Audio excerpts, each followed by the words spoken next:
स्वागत करता हूं आपके अपने चैनल ज्ञान गंगा परिवार में। दोस्तों, आज की क्लास प्रॉफिट एंड लॉस की चौथी क्लास है।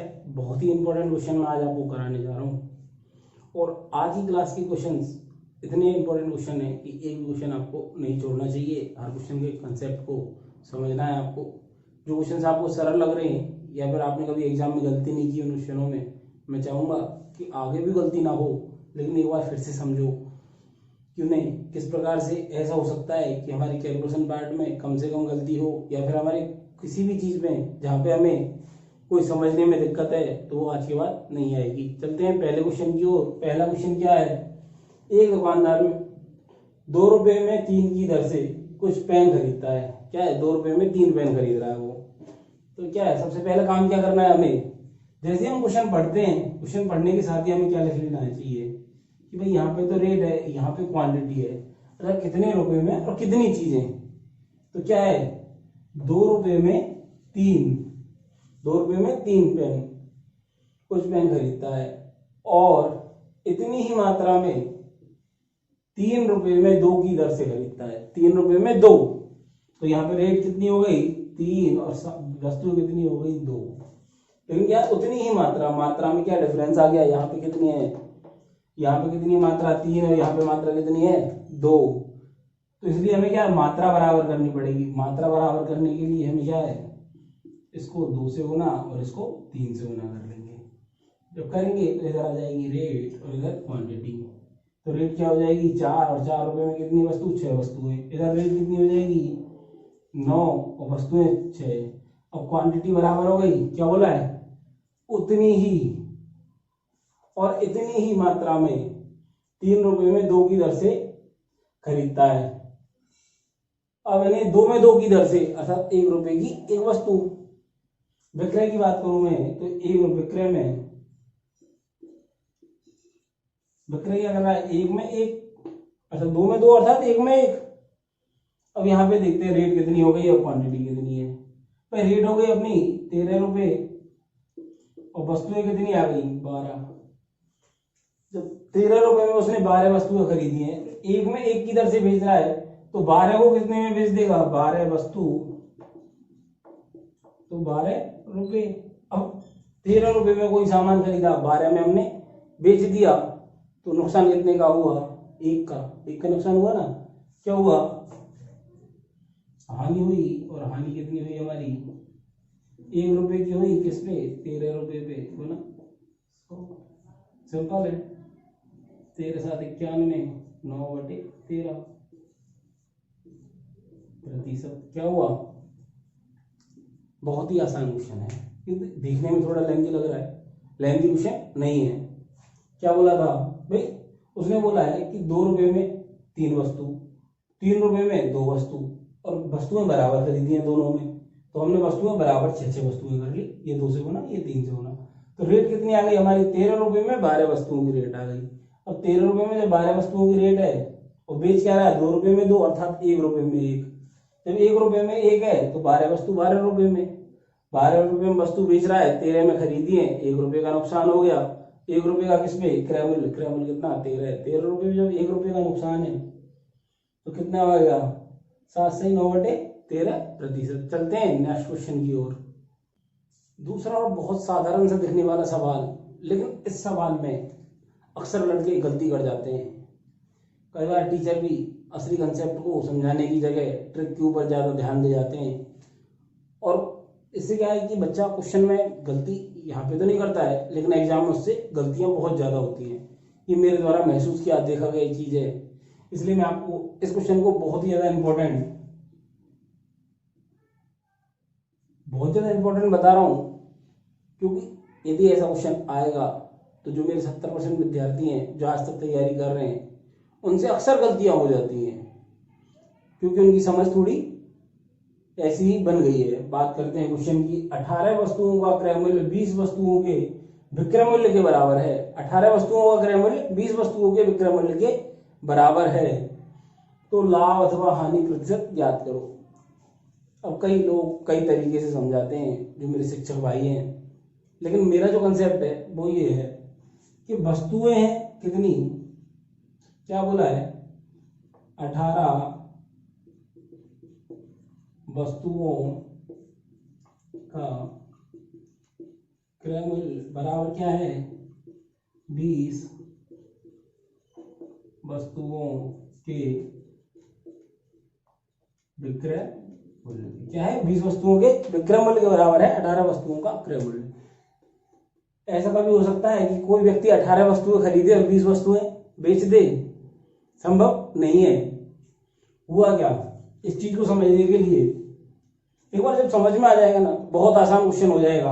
एक वस्तु मान लो 1 रुपए की खरीदी है उसने, एक वस्तु और 1 ही रुपए की खरीदी है, एक वस्तु उसने 1 रुपए की खरीदी।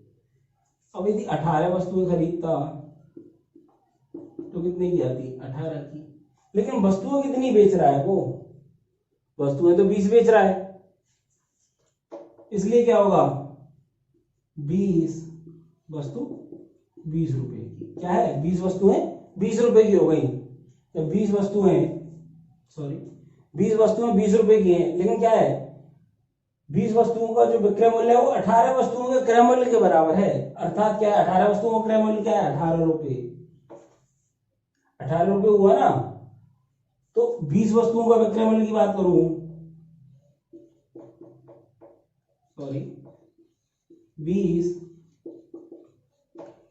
वस्तुओं का विक्रय मूल्य कितना हो जाएगा, 18 रुपए। यही तो दे रखा है उसने, 20 वस्तुओं का विक्रय मूल्य कितना है, 18 रुपए। 18 वस्तुओं के क्रय मूल्य के बराबर 20 वस्तुओं का विक्रय मूल्य कितना हो गया, 18 रुपए। क्रय मूल्य कितना था, 20 रुपए। तो हानि प्रतिशत की बात करूं, हानि कितनी, 18 और 20, तो 2 रुपए की हानि हुई है। क्रय मूल्य क्या है 20 वस्तुओं का, 20 रुपए तो है, 20 रुपए गुना 100 कितना आ गया, 10%। इतना सिंपल सवाल है ये। बस एक सोच जो टीचर डेवलप नहीं कर पाते, कई बार समझ नहीं पाते लोग। क्या बोला उसने, 18 वस्तुओं का क्रय मूल्य 20 वस्तुओं के विक्रय मूल्य के बराबर है। ऐसा कभी हो सकता है क्या कि मैं 18 वस्तुएं खरीदूं और 20 किसी को बेच दूं? वस्तुएं तो मुझे 20 ही खरीदनी पड़ेंगी, वस्तुएं तो मुझे 20 ही खरीदनी पड़ेंगी। यदि 1 रुपए की एक वस्तु आ रही है तो 20 रुपए की 20 वस्तुएं और 18 रुपए की 18 वस्तुएं आएंगी। लेकिन बेचनी हमें कितनी है, 20 वस्तुएं, तो 20 वस्तु बेचेंगी कितने में, 18 रुपए में ही तो बेचेंगी। तभी तो ये लाइन कंसेप्ट, ये लाइन है 18 वस्तुओं का क्रय मूल्य 20 वस्तुओं के विक्रय मूल्य के बराबर, तो 18 रुपए में। 18 रुपए में वस्तु बेच रहे हैं, 20 रुपए में खरीद रहे हैं, तो 2 रुपए की हानि हुई किस पे, क्रय मूल्य पर। क्रय मूल्य कितना है, 20, तो 10% की हानि हो जाएगी। कुछ लोग इस चीज को इस प्रकार से समझाते हैं, क्रय मूल्य को विक्रय मूल्य मान लो, विक्रय मूल्य को क्रय मूल्य मान लो, फिर सॉल्व कर लो। तो उससे क्या है, बच्चे में कंसेप्ट क्लियर नहीं होगा, और जब तक कंसेप्ट क्लियर नहीं होगा, मेरी गारंटी है एग्जाम में क्वेश्चंस गलत होते रहेंगे, और तुक्कों में कोई एग्जाम पास नहीं की जाती। ये आप अब तक अच्छी तरीके से समझ चुके होंगे। चलते हैं नेक्स्ट क्वेश्चन की ओर। तो नेक्स्ट क्वेश्चन में क्या दे रखा है, एक व्यापारी किसी वस्तु का अंकित मूल्य लागत मूल्य से 40% अधिक अंकित करता है। लागत मूल्य से 40% अधिक अंकित कर रहा है वो। आदि वस्तुओं को अंकित मूल्य पर ही बेच देता है। आदि वस्तुएं जितनी भी खरीदी उसने, आदि वस्तुएं अंकित मूल्य पर बेच दी, तथा 1/4 पर वह 15% की छूट देता है, तथा और शेष को 30% की छूट पर बेच देता है। तो व्यापारी का लाभ प्रतिशत ज्ञात करो। बात करें, मैंने मान लिया 4 वस्तुएं। 4 कैसे मान ली भाई, देखो क्या बोल रहा है, पहली आदि, ठीक है, और आदि पर 1/4, अर्थात आदि का आधा, आदि का आधा, आदि का आधा कितना होगा, 1/4, और 1/4 है तो टोटल वस्तु कितनी हो गई, 4।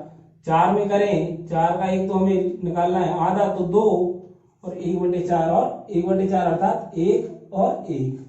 इस प्रकार से उसने वस्तुएं बेची हैं, ठीक है, इसलिए मैंने 4 लिया है। अब बात करें भाई, यहाँ पे तो कोई क्वांटिटी, अपनी क्वांटिटी कितनी है, 4, रेट मान लो 100, 100 पे परसेंटेज आसान है। तो क्रय मूल्य तो क्या आ गया, क्रय मूल्य कितना आ गया अपना, 400 आ गया। क्रय मूल्य जब 400 आ गया, अब बात करें विक्रय की। अब किसकी बात करेंगे अपन, विक्रेगी।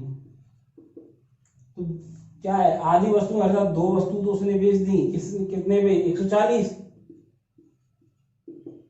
ठीक है, 140 पर।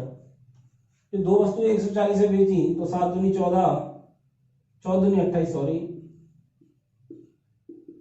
280 रुपए में तो उसने दो वस्तुएं तो बेच दी। कितने में, 280 में। अब बात करें क्या कर रहा है, एक बार 15% की छूट दे रहा है, अंकित मूल्य पर 15% की छूट दे रहा है। ठीक है, तो क्या होगा, 140 का 15%, और 15% क्या होता है, 3/20। तो अब हम एक वस्तु की बात करें तो एक वस्तु पे क्या है, वो 140 का हमें निकालना पड़ेगा ना, 15%, तो कितना आ गया, 21 आ जाएगा। इसी प्रकार से वो एक वस्तु के लिए, और फिर एक वस्तु पे क्या है, 30% की छूट दे रहा है। 30% क्या है, 3/10, तो सीधा वो आ जाएगा। 140 पे हमें 30% भी निकालना है, तो 3/10 ही तो है, तो ये कितना आ जाएगा, 42 आ गया। अब देखो इसका विक्रय कितना होगा, एक वस्तु के लिए विक्रय कितना आ जाएगा, इस वस्तु के लिए विक्रय मूल्य 140 माइनस 21, 140 माइनस 21 आ जाएगा, और इसके लिए क्या आ जाएगा, 140 माइनस 42 आ जाएगा। तो ये कितना आया, 9 आया, 1 आया, 1 आया, ये कितना आ जाएगा, डायरेक्ट 40 गए और 2 गए तो 98 आ गया। अब इसको ऐड कर लें, 280 ये, 119 ये और 98 ये, तो टोटल विक्रय की बात करूं, टोटल सेलिंग प्राइस कितना आ गया, विक्रय मूल्य कितना आ गया, 280 प्लस 119 प्लस 98 आ गया। क्या आ गया, 8 दूनी 16, 17 और 9 1 10, 10 8 18 1 19 और 2 और 1 3 और 1 4, सॉरी 4। ठीक है, अब क्या हुआ है भाई, विक्रय मूल्य ये है, क्रय मूल्य ये है, कॉस्ट प्राइस ये है, सेलिंग प्राइस ये है, तो कितने का लाभ, कितने का हो रहा है, लाभ हो रहा है विक्रय मूल्य माइनस क्रय मूल्य, तो 97 का। इसमें से घटाएंगे तो 97 ही तो आएगा। तो लाभ प्रतिशत की बात करें तो कितना आ जाएगा, 97 हो ना। तो क्रय मूल्य तो हमारे 400 रुपये, 400 रुपये भी तो लाभ हानि होगी, 2 जीरो से 2 जीरो कट जाएंगी, 4 दूनी 8, 1 4 चौका 16, 4 दूनी 8 और 4 पंजे 20, कितना आ गया, 24.25%, 24.25%। क्या हुआ है भाई, क्वेश्चन के बारे में एक बार फिर से समझाऊं मैं आपको। एक दुकानदार ने लागत मूल्य से 40% अधिक अंकित कर दिया, तो 100 रुपए की वस्तु 140 की हो गई। ये तो सीधे आपके समझ में आ गया। उसने आधी वस्तुएं उधर अंकित मूल्य पर बेच दी, अर्थात 140 पर ही बेच दी। फिर उसका जो 1/4 है, अर्थात 1/4 भाग है, वो क्या है, उसने 15% छूट पर बेचा है। जो शेष बचा वो किसमें बेच दिया, 30% छूट पर बेचा है। तो इसलिए हमने वस्तुएं क्या है, 4 मान ली कि आधी मतलब 2 वस्तुएं, 1/4 1, फिर बची क्या 1। ठीक है, 4 वस्तुएं हो गई, 100 रुपये क्रय मूल्य से 400 रुपये। 2 वस्तुओं को क्या किया हमने, 140 पे बेच दिया तो 280 आ गया। फिर क्या किया भाई, 2 वस्तुएं और बची हमारे पास। एक बार क्या है, 15% की छूट है, तो 15% क्या होता है, 3/20 है, 3/20 है तो 21 रुपये आ गया।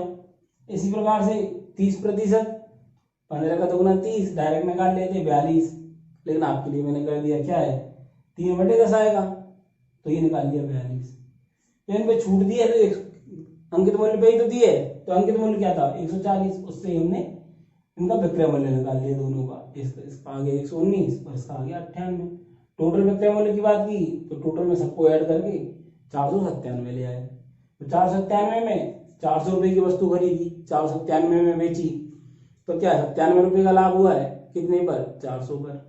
तो हमने क्रम लाभ निकाल लिया, कितना आ गया 24.25% आ गया। कितना आ गया 24.25%। 25% आ गया।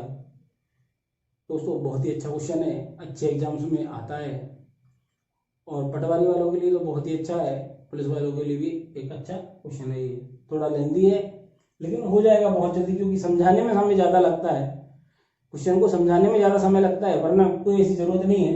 भाई हमें 4 वस्तु 100 रुपये की, 400 आ गया डायरेक्ट, 2 वस्तुएं 140 पर तो 280 तुरंत ले आते। फिर क्या करते हैं अपन, एक वस्तु पे 15% और दूसरे पे 30% का लाभ, 15% हम निकाल लेते तुरंत, 3/20 21, तो 30 कितना है, 30 अपना आ जाता 42, 21 + 42 जोड़ लेते 63। अपन को क्या करना था, सबको 140 में बेचते तो क्या होता भाई, 4 वस्तुएं 140 में बेचते हम तो क्या हो जाता 560 रुपये में बेचती। लेकिन क्या हो गया, हमें 63 रुपये का नुकसान भी तो हुआ, तो 63 घटा लेते उसमें से तो कितना आ जाता 497 आ जाता। 97/400 × 100 तुरंत आ जाता 24.25%। चलिए इसके बारे में बात करें। क्या है, चीनी के मूल्य में 20% की कमी हो जाने से एक महिला 100 रुपये में 5 किलो चीनी अधिक खरीद पाती है। तो चीनी का वास्तविक मूल्य ज्ञात करो। चीनी का क्या है वास्तविक मूल्य। करें 20% की बात, तो 20% क्या है, 1/5 है। 1/5 है। 1/5 में क्या है, 5 रुपये पर 1 रुपये की छूट। क्या है, ये तो मूल्य है और ये छूट है। ये क्या है, छूट है, ये मूल्य है। क्या है, 5 रुपये पर 1 रुपये की छूट हो गई। तो अब क्रय मूल्य, अब क्या हो गया, अब भाई मूल्य क्या हो गया, अब 4 रह गया ना, अब मूल्य क्या हो जाएगा, अब मूल्य 4 रह जाएगा यदि पहले 5 था। बात करें पहले और अब, पहले 5 था अब 4 हो गया। तो भाई पहले क्या है, पहले वस्तु कम आएगी बाद में ज्यादा आएगी, तो इनका रेशो चेंज हो जाएगा। वस्तु के लिए क्या होगा, रेशो चेंज हो जाएगा। तो 4 रुपये में 5 वस्तुएं आएंगी। भाई पहले यदि 4 आती थी तो अब 5 आएंगी, तो वस्तु का अंतर 1 का, वस्तु का अंतर 1 का। यहाँ पे अंतर कितना है 5 का। 5 के अंतर के लिए 5 से गुना, 5 से गुना सबको करना पड़ेगा। तो ये 5 हो जाएगा, ये 20 हो जाएगा, ये 25 हो जाएगा। ये 20 हो जाएगा, ये 5 हो जाएगा और 25 हो जाएगा। 20, 25 और 5 सही है। यहाँ पे क्या आ रहा है 5, 5 का अंतर आ रहा है ना, यहाँ पे भी 5 का अंतर सही हो गया। अब रेट क्या हो गई, पहले रेट क्या थी, इसका मतलब पहले 5 रुपए थी, अब क्या हो गई 4 रुपए। पहले क्या रेट थी 5 रुपए, अब क्या रेट हो गई 4 रुपए। तो अंतर कितने का आया भाई, 1 रुपए का अंतर आया। हमसे पूछा है वास्तविक कीमत, तो वास्तविक कीमत क्या हो गई,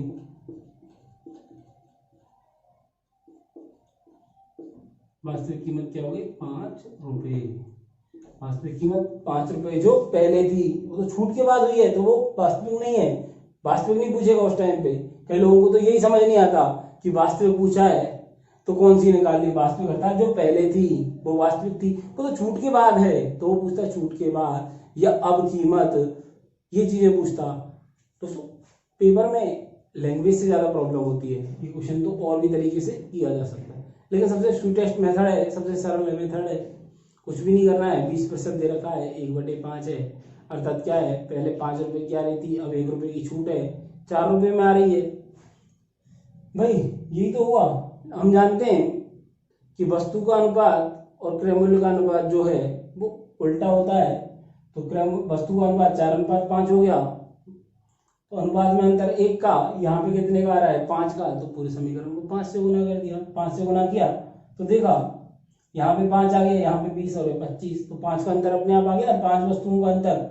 यदि पहले 20 खरीद रही थी तो अब 25 खरीद रही है, पहले 20 खरीद रही थी तो अब 25 खरीद रही है, अंतर आ गया। 20 पंजे 100, पहले 5 रुपए किलो थी, अब क्या हो गई है 25 चौका 100, 4 रुपए हो गई है। भाई 100 से कंपेयर कर लिया, 100 से कंपेयर कर लो ना इन दोनों को, सिंपल सी चीज है। अब पहले यदि 100 रुपए, 100 रुपए पहले खर्च हो रहे थे, 100/20 पहले कितना आ रहा था 5 रुपए, अब क्या है 100/25, अब क्या रहा है 4 रुपए। यही तो है, यहां से निकालो यहां से निकालो, सेम बात है। दोस्तों ये लास्ट क्वेश्चन था आज का। यदि आपको वीडियो अच्छी लगी है तो लाइक करें, शेयर करें, सब्सक्राइब करें और दोस्तों कमेंट्स में अधिक से अधिक बताएं ये क्वेश्चन क्या है, आपकी समझ में आ रहे हैं या नहीं आ रहे हैं। नहीं तो तरीके और भी हैं, अलग तरीके से भी समझाया जा सकता है, एक ही क्वेश्चन को दो दो तीन तीन तरीके से समझाया जा सकता है। लेकिन क्या है, उसमें समय खर्च होता है, और मैं सिर्फ उन्हीं तरीकों को बताना चाहता हूँ जिनसे आपके एग्जाम में कम से कम गलती हो, बेसिक से जुड़े हो। दोस्तों नमस्कार, चैनल को लाइक करें, शेयर करें, सब्सक्राइब करें। धन्यवाद।